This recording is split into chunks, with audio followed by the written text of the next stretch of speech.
There was one day when Roku sent a team, a behind the scenes crew, to like record the transformation.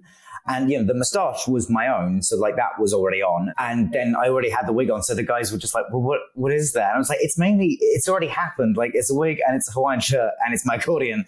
And that's what we're doing.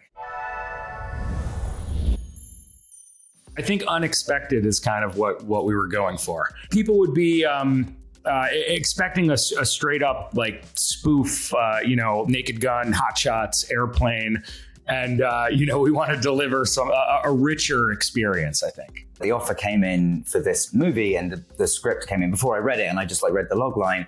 I also like didn't know what I was going to read or what it was going to be. And then as soon as you start, you're like, oh, yes, this is all this ever could have been. Like this is exactly what it has to be. It's so thoroughly like explored the premise of being a parody of biopics and like hit every beat and note that you wanted it to hit. You really like come away with the sense like, well, this would be a lot of fun to make. Like it's, and then I had like one Zoom meeting with Eric and Al. I don't think I was playing very hard to get in that meeting. I think I was pretty much just being like, this script is amazing. Like, when do we get to do it? It was very exciting for Al and I'll say that.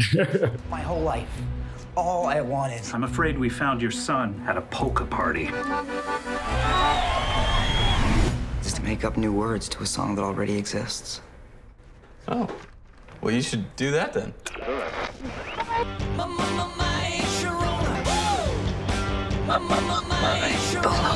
Who my little hungry one? Open up a package of my banana.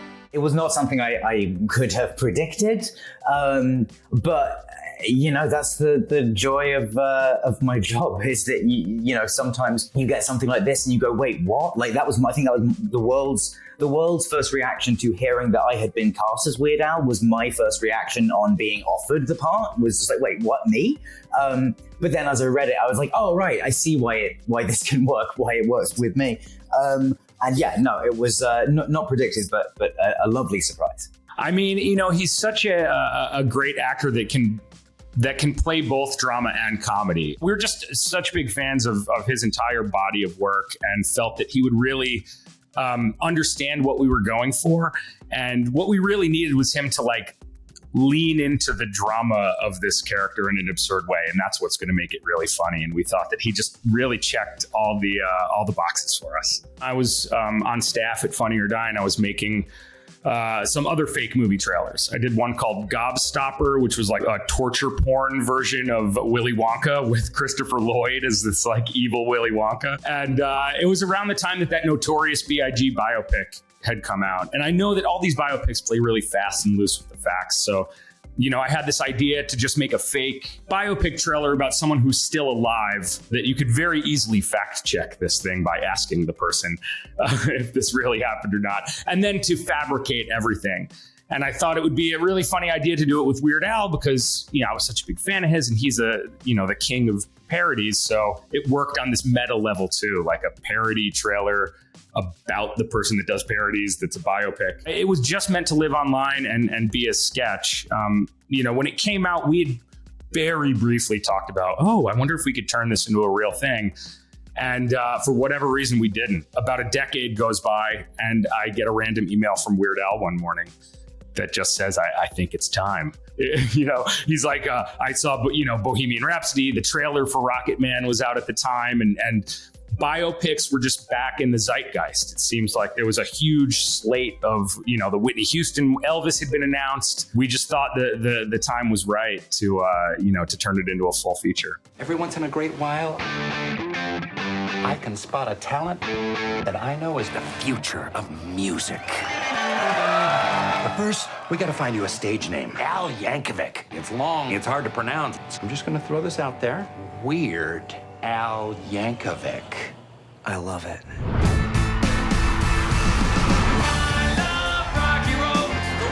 Weird Al has taken the world by storm. I would write the first 5 pages. I'd send it to Al at the end of the day. The next day, he would revise those 5 pages, add 5 more, send it back to me. And we just kept rewriting each other. And the agreement was, you can't have an ego about anything that you wrote. If you kill someone else's thing, I was a huge Weird Al fan when my sense of humor was developing. You know, we find the same things funny, and that's partly because I learned what was funny from Weird Al. So it was really a joy writing this script together, and you know, I was happy when he would reject something that I wrote, because I'm like, okay, I guess it wasn't funny. I trust Al. The scenes with me and Al, like both me and Al were kind of just sitting back and watching Will Forte a little bit in those scenes because he was so funny. The funniest. But I've done films that are based on people's lives before, or based on real people before, and there's a real pressure to them being on set and watching like stuff from their life get filmed. Obviously, not all of this film is from Al's life, but having him there so kind of visibly excited about the way it was going and seeming to enjoy watching the film get made so much was like, I don't know, it was a real kind of boost every day, just like having him there on set with us. A door-to-door accordion salesman did give Al his first accordion. That was true. In real life, Al's father did not beat the guy up, which happens in our movie. My Bologna was recorded in a bathroom because the acoustics were really great in there. It was on Al's college campus. You know, aside from that, there really is not much else that's true. There's true things that inspired moments in our movie. Like Al wrote Like a Surgeon because he had heard, like through Madonna's manager, that she said, when's Weird Al going to parody Like a Virgin? And that inspired him to do Like a Surgeon. We obviously spun that out into, you know, Madonna will stop at nothing to get Al to parody her song. And turned her into this arch villain. But other than that, you know, it's the opposite of what Al's real life was. You know, we just wanted, his parents were very supportive. We wanted to just create the most dramatic, like make the ultimate biopic and put all the biopic moments that never really happened to Al into Al's life, which is really the only way that you can do a biopic about Weird Al Yankovic. It captures the spirit of what Al does. Name me one creative genius that doesn't have a checkered past involving alcohol, That's the medicine.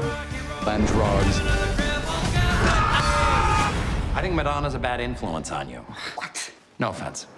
When Al gets the phone call in the restaurant and starts losing it about Michael Jackson, that was definitely one of my absolute favorite moments in the script. But really, there are so many. There are also like stuff that I know got cut just because it like didn't work in the context of the film. Like there was one thing that just like made Al look like an early on, where like there was when he goes to post the My Bologna tape to Dr. Demento, you just see me like slamming it into the letterbox, but the original start of that shot is me like shoulder barging an old lady out of the way who's posting something to then post that. I know exactly why it was cut and it's a good choice, but I still have the footage on my phone and that also makes me laugh every so often. Arturo Castro as Pablo Escobar, like the original idea for that character was to have him be really serious, and sort of the juxtaposition of this silly birthday party happening with like a really gruff, mean Pablo Escobar. And Arturo just made this really funny choice. Just the way that he played him was just so light and kind of silly. And it helped the turn when Pablo Escobar actually does get intimidating near the end of the scene. Every single thing that he does as Escobar, celebrating his birthday party and being excited about Weird Al showing up, makes me laugh every single time I watch it.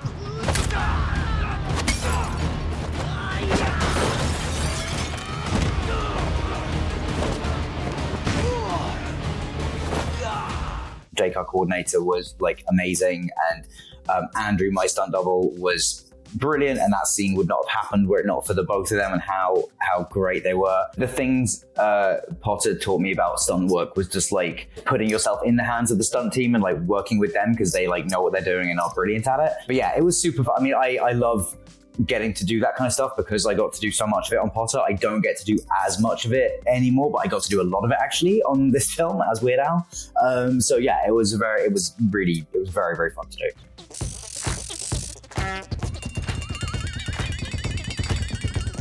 Another one rides the bus. Another one rides the bus. Ow! Another one rides the bus. Hey, hey! Another one rides the bus. Hey, hey, hey, hey, hey. It was Al Yankovic's Christmas card mailing list that we leaned on for that scene.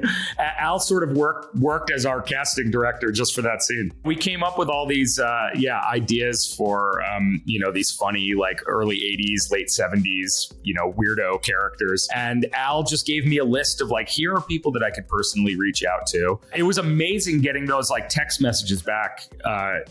We decided, let's see if there's any way Conan O'Brien would do Andy Warhol. And 15 minutes later, Al texts me and it's like, Conan's in. He's such a lovely person. He's such a nice guy. And through the years, he's just like made so many friends. Like no one doesn't like Weird Al. He's not always asking for favors either. So when he does come calling, everyone shows up.